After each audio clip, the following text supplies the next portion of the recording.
आम छोटू बड़ हवा पर्यंत सदाबले आम मनीष मानकर सराउंडिंग रही था और सहित जो डील करा हुए से भाभी चिंती करा हुए कारण से मनीष मानी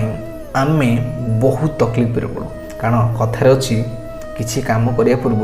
लोके कौन कहे यही गोटे चिंताधारा आमको सदाबले किसी काम करने पूर्व अटकई दिए। तो आम मनीष मान सहित डील केमी करवा फास्ट एम्पाथी